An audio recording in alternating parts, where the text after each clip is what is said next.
ময়মনসিংহের ফুলবাড়িয়া উপজেলার কান্দানিয়া ছনকান্দা নুরিয়া আইনুল উলুম কওমি মাদ্রাসা ও এতিমখানার উদ্যোগে ৩৪তম বার্ষিক বড় সভা অনুষ্ঠিত হয়েছে। রবিবার মাদ্রাসা ময়দানে বিকেল থেকে শুরু হওয়া সভায় বিপুল সংখ্যক মুসল্লিরা আগমন করেন। এ উপলক্ষে ছনকান্দা বাজার সহ আশেপাশের অঞ্চলে উৎসবমুখর পরিবেশের সৃষ্টি হয়। এতে দেশের বিভিন্ন প্রান্ত থেকে ইসলামী স্কলার ও চিন্তাবিদগণ আলোচনা রাখেন। বিশাল এ আয়োজনের সার্বিক তত্ত্বাবধানে ছিলেন উপজেলা আইন শৃঙ্খলা কমিটির সদস্য, বিএনপির যুগ্ম আহ্বায়ক ও ভবানীপুর ইউনিয়ন পরিষদের সাবেক চেয়ারম্যান শাহিনুর মল্লিক জীবন। এতে আমন্ত্রিত অতিথির বক্তব্যে ফুলবাড়িয়া থানা অফিসার ইনচার্জ মোহাম্মদ রুকনুজ্জামান বলেন, সমাজ ও দেশকে সুন্দর করে গড়ে তোলার জন্য সন্তানদের প্রতি অভিভাবকদের যত্নশীল হতে হবে। এ সময় তিনি থানা পুলিশের পক্ষ থেকে নাগরিকদের সার্বিক সহযোগিতা অব্যাহত রাখার প্রতিশ্রুতি ব্যক্ত করেন। আপনাদের ছেলে মেয়েরা কোথায় যাচ্ছে, কার সাথে মিশতেছে, আপনারা এগুলা খেয়াল রাখেন, তাহলে আপনাদের সমাজ এবং আমাদের দেশ অত্যন্ত সুন্দর হয়ে উঠবে। যে কোনো পরামর্শে আপনাদের কাছে ছুটে আসেন।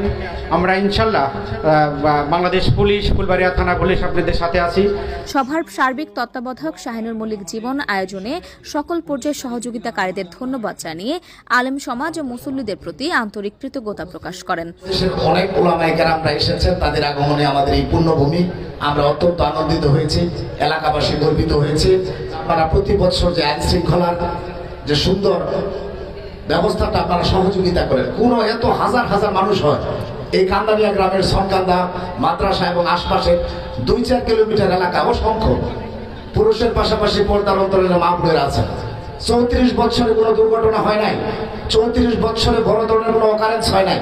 তা আমরা ধরে নিব যে এই পবিত্র ভূমিতে, পুণ্যভূমিতে, মাদ্রাসার স্থানে আপনাদের সকলকেই প্রতি বছরের মতো সুশৃঙ্খল আচরণ এবং সুন্দরভাবে আজকের এই মাহফিলে উপস্থিত থাকার জন্য আপনাদের সবাইকে এলাকাবাসীর পক্ষ থেকে, মাদ্রাসা কমিটির পক্ষ থেকে আপনাদেরকে আন্তরিক ধন্যবাদ। ময়মনসিংহ বড় মসজিদের ইমাম ও খতিব আল্লামা আব্দুল হকের সভাপতিত্বে এতে আলোচনা করেন আন্তর্জাতিক খ্যাতিসম্পন্ন ইসলামী বক্তা শোয়েব আহমদে আশরাফি, বিশ্বজয়ী হাফেজ কারি নাজমুস সাকিব ও দেশ বরেণ্য আলোচক জোবার আহমেদ তাশরিফ সহ দেশের প্রখ্যাত ইসলামী চিন্তাবিদগণ।